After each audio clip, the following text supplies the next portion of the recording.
Due to the sensitive nature of the content, some of the language in this video may be substituted to avoid suppression from YouTube's algorithm. I want to start off by saying that I sincerely thought that this would be the finale, that I would be finished with this Antwoord series by now, but they're just a tree that keeps on giving, aren't they?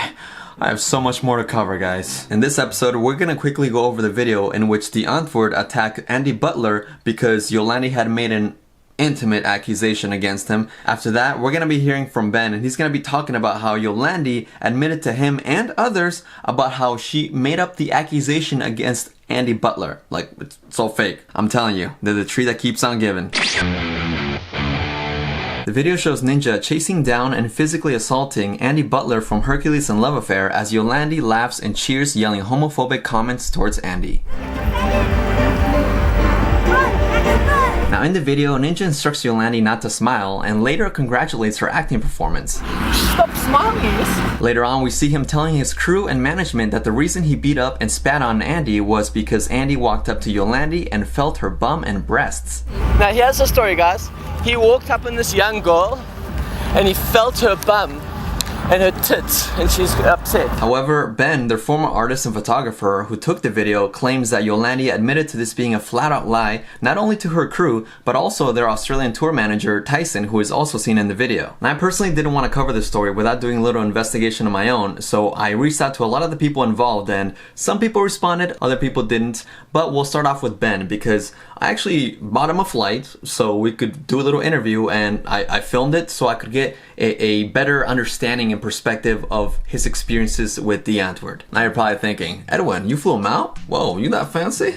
Yes, no. Not without the help of my sponsor, Surfshark VPN, that is. They hit me up a few months ago, and my subscribers, you guys know I don't do sponsors often, but I took them on for two reasons. One, it makes it so I'm not paying for this interview or any of it, you know, and I'm not paying Ben either. This is completely funded by Surfshark, so it's like, it's a great way for me to say, hey, I'm not making him do this interview, I'm not paying him to do this interview, it's all on his own will, and they're making it happen. So shout out to them. Now the second reason is because they actually let me try out their service before I even got to promote it. I've been using it for over a month, and it's coming super handy because I'm in a long distance relationship, and sometimes me and Mina, my girlfriend, we watch Netflix together, and her Netflix from Britain has different shows than mine. For example, she's been trying to get me into Doctor Who, and for some reason, American Netflix doesn't have it. But with Surfshark VPN, all you have to do is set your IP to London and boom, I've got British Netflix and I can watch Doctor Who. Yeah, it's not my best British accent. And of course, Surfshark encrypts your data so you can browse the internet safely along with other cool features. Oh, and my second favorite feature is that it is the only VPN service to allow unlimited devices on the same account. So if there's a movie or TV show not available on British Netflix, then my girlfriend can use my account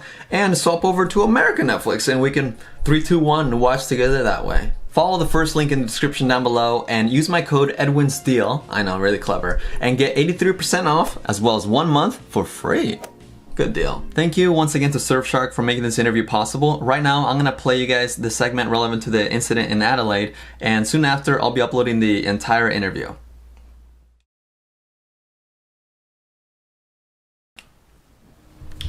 So in Adelaide, there was a guy from a band called Hercules and Love Affair, and I'd never heard his music at the time, and he just wanted to befriend Ninja and Yolandi. We were touring around Australia with several bands, and there's Skrillex and Aphex Twin, and Ninja and Yolandi trying to look cool, and the guy happened to be a homosexual, and they were teasing him about it and calling him, you know, profanities constantly. Yolandi threw Ninja's urine from a glass into the guy's face. Thought that was really funny. And on the last day of the tour, Yolandi appears at the backstage area, artist area, crying, hands in face, bawling her eyes out, claiming she'd just been sexually violated in the women's bathroom by this guy, which was so overwhelming and shocking. We all were confused, and the next thing you know, Ninja's running down into the parking lot. We're giving chase. I mean, if she said he did it, well, I definitely want to ask him about it and find out what the went on. Ninja spat in his face, dude threw some champagne, there was a bit of a scuffle. Yolandi arrives and starts yelling profanities at the guy. And then I filmed this whole thing, and I got very suspicious. There were some clues, and Ninja saying things like, "Oh, this is an award-winning performance," and you know, he's telling her to cry and to act sad and all this shit. And I'm like, what the fuck? Like, if that happened, why is he having to instruct her how to deliver her performance on the violation? Like, what? And yeah, I witnessed them convincing the tour organizers, our tour managers, staff, security guards, that had happened. And the organizers wanted to call the police, and Ninja and Yolandi refused to get the police involved, only for later for us to be told that no, Yolandi made it all up. And because the position the crew's always put in, you don't get to challenge Ninja. You don't get to say, hey, dude, like, that wasn't cool what you just did. Otherwise, it turns on you. Otherwise, the next thing you know, you're getting accused of some shit. So everyone just shuts the fuck up, and behind their backs, Diak and I are like, dude, that was fucking not acceptable. But hey, the guy didn't go to jail, so I guess we just, this shit happened all the fucking time. But this specific event, I happened to have on camera. And the next morning, Tyson, the Australian tour manager, is at the airport with us, and Yolandi forgets that he doesn't know, and she starts talking about it all cavalier, and the dude literally goes white. And he's absolutely floored and shocked that he was, defending them and trying to protect them and trying to have this guy banned for life or for tour and all of this sort of stuff. Only to find out, no, it's all just a big joke. Like, to make a fake sexual assault claim on a homosexual man, it's like a hate crime. And to be involved in that, like, that's something I've carried for a long time. Like, I feel guilty over this shit. I kept my mouth shut. I didn't tell anyone I had the footage. And it took Jani to come forward with her experience for me to realize how pathetic I'd behaved by being an accomplice, but even worse, for sitting on the evidence. I have so much footage that is just disgusts me. I can't go through the hard drives without having a freaking emotional breakdown. I want nothing to do with this. I'm like severing all ties with these people and that life I used to have,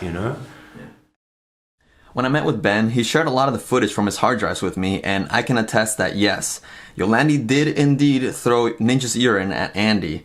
I saw the video. Ben made a post on his Instagram recapping this incident in more detail. He said Ninja filled a beer bottle with urine while Yolandi was in the middle of an interview. After that, Yolandi went out to find Andy and threw the urine at his face. Now obviously, I can't play a clip of someone throwing somebody else's pee at somebody's face on YouTube, and even if I could, I wouldn't want to. I mean, seriously, who would want footage of themselves online of somebody's urine being thrown at their face?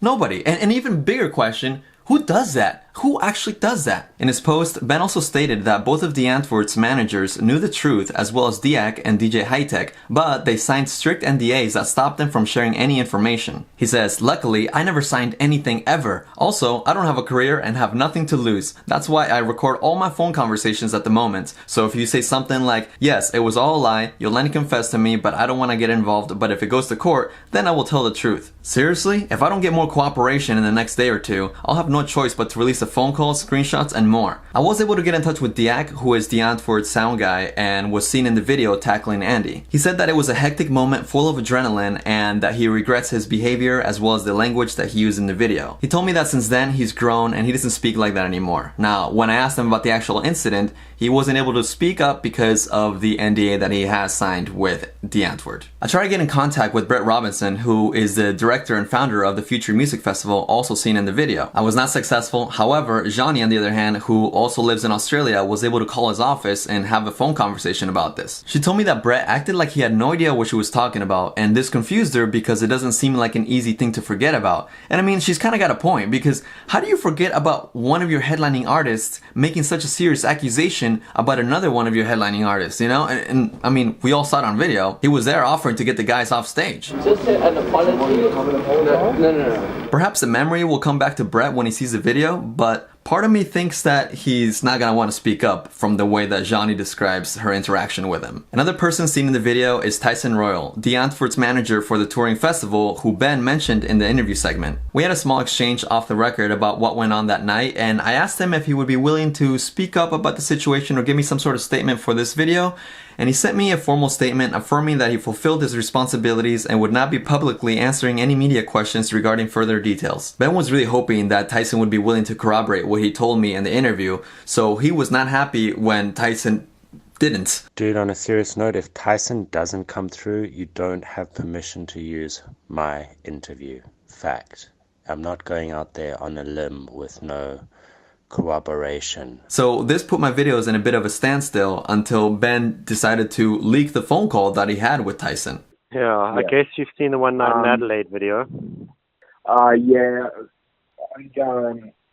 Originally, Johnny told me about the video, and then Edwin from Edward's Generation contacted me on Saturday.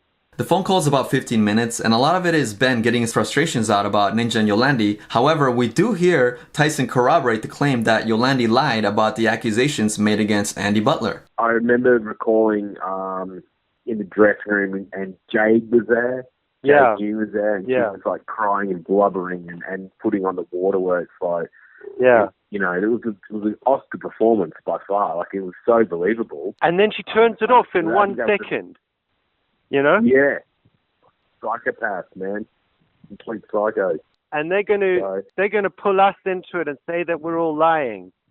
Ninja's already started. Right. Tyson also went on to say that should this ever go to court, he would be willing to testify that Yolandi admitted that the accusation was just BS. Someone said, I'm going to subpoena you and take you to, you go to court and you get up and down. I'll definitely tell the truth and stuff like that. I did tell Edwin that I did corroborate with you that, they did say it was bullshit. He also explained to Ben over the phone that the reason why he was hesitant to corroborate his story straight off the bat was due to fear of job security if anyone were to find out that he's turning his back on artists that he worked for. Which I can understand the perspective, and I sincerely hope that this leaked phone call doesn't affect his job security, especially because calling out artists who make up such serious accusations against other artists shouldn't be something to be punished for. I gotta say, it's a little scary to see how the music industry works in this sort of subtle way, you know? You start to wonder what kind of morbid secrets people are choosing to look the other way due to fear of losing their jobs. And I mean, if you watch the video back, you do see Tyson handling the situation the proper way. He tries to get Ninja to stop talking because Ninja said that something happened to Yolandi, so therefore he wants to hear what Yolandi wants to do about the whole situation. Now, you're not kind of... Hang on. Just a what about what I did afterwards? Ninja, you don't have to speak to him, but we need to know, I need to know from you exactly how far you want to take this. I think it's deplorable. And anybody who gets in my way of telling the truth and exposing them gets exposed with them. And that goes for everyone, including Diak. And Diak and I were good mates. But now the time's come, dude. And I got footage of Ninja and Yolandi speaking about Diak and shit Diak's done. And now he's just going to be under the spotlight for this instead of just saying, yeah, it's true, Yolandi lied. Done, finished.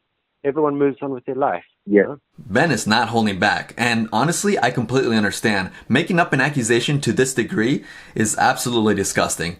I'm holding back a lot, to be honest. Just because I don't believe Yolandi, it's okay to have that sort of opinion, you know? I don't know, I feel like it's weird to say that out loud in 2019, but it's also very important at the same time to take in consideration the context, the corroborations, and the facts. Because people do lie, you know, people do lie, and facts don't. I'd like to make a formal public apology to Hercules and Love Affair for not like turning them in right away on the spot. But I was a flying monkey, and I hope you can understand the position I was in. In the next video, we're going to be going over Ninja and Yolandi's public responses to all this, which include more easily provable lies that they continue to pile on their fans. Boy, what a poop show. Sorry, gotta be ad friendly. Anyways, if you enjoyed the video, please subscribe, give me a fat thumbs up, and I'll see you in the next video. And if you didn't like it, then I guess I won't see you in the next video. That guy's crazy. Now here's the story, guys.